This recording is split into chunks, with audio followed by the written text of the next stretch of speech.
Chair Phil Mendelson has not been shy about voicing his opposition to the deal between Mayor Bowser and the Washington Commanders to build a new team stadium at the old RFK site. But in a wide-ranging interview with Nick Iannelli from our news partners WTOP, he concedes that ultimately council will approve funding for the stadium. Joining me now is Nick Iannelli. Nick, great to have you back with us.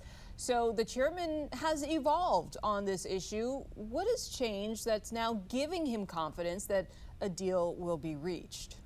Evolved is the right word. It's been remarkable to see the different stances that D.C. Council Chairman Phil Mendelson has taken just over the past month and a half or so. When this issue was first raised, he was unequivocal in the way he was talking about this. He says, no taxpayer money. Phil Mendelson was saying, absolutely not. He is not for that. There are other priorities in the city's budget. He said that Nationals Park has to get fixed up. Certain city buildings need to be fixed up. And he said there's just hundreds of millions of dollars in the budget that are dedicated to other things, other higher priorities. Now, fast forward to where we are at this point. It seems that there's so much support on the council that it's led Mendelson to first, about a week and a half ago, say, well, let's look for a stadium at a reasonable price. That's what he said, a reasonable price. That was a quote. And then yesterday, he says, we will reach a deal. So that's the evolution of Phil Mendelson.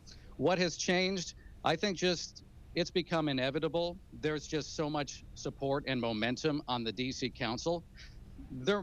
Maybe there's something in the back of Phil Mendelson's mind where he says, we're not going to spend taxpayer money. But when he looks at the reality, the political reality of the situation in the district, the momentum behind this idea, the billionaires behind this idea, the fact that the NFL is clearly putting a little bit of pressure, maybe more than a little bit of pressure on the city to make this happen, it's just all inevitable. And that's becoming more and more clear. Whether or not Phil Mendelson is going to be successful in negotiating a quote-unquote reasonable price in the end, we'll see. But for now, it does look inevitable. And for those who want this stadium, to hear Phil Mendelson say, we will reach a deal, that's a milestone.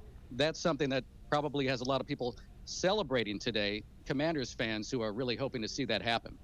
Yeah, you mentioned pressure coming from the NFL, also pressure coming from the White House. Remember that big rollout in the Oval Office? I mean, and then it was followed by the announcement of the Super Bowl. Excuse me, not the Super Bowl. I'm getting ahead of myself. The Maybe draft, one day, I don't know. The draft being held on the National Mall. So there's certainly a lot of energy. Now, I'm curious about this. If the vote were held today, would the mayor have the 7 votes needed? Did you get a sense from your conversation on that? If it were held today, probably it would. But the reason that maybe that question is not realistic at this point is it's not going to happen even on the mayor's timeline. The mayor had an ambitious timeline when she announced this project. She said July 15th. This is all going to be a done deal by July 15th, is what D.C. Mayor Muriel Bowser said, mid-July. Phil Mendelson was very clear that is not going to happen. There is no way it's going to get done by July 15th. They have more community input they want to get. And on top of that, they have to work on the city budget. Maybe you probably have been following this. It's a little bit in the weeds, but It's been a big local story nonetheless, that D.C.'s budget is way behind due to a multitude of factors. The federal cuts causing a pretty big impact in the years to come in terms of revenues not being there that normally would be there. The city's having to make adjustments. And then this year, because of action and then inaction by Congress, DC's budget is facing something like $400 million in cuts. There is so much work that DC council members have to do on the budget. The RFK Stadium deal is all wrapped up in that. It's just one piece of a much larger puzzle. So would it pass if it was held today?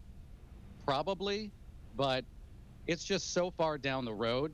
What we know for sure is that there's enough momentum and enough support that it's safe to say that this stadium deal looks to be inevitable. We don't want to go 100% with it, but because of Phil Mendelson saying what he said, I can't foresee a scenario where it wouldn't happen, frankly.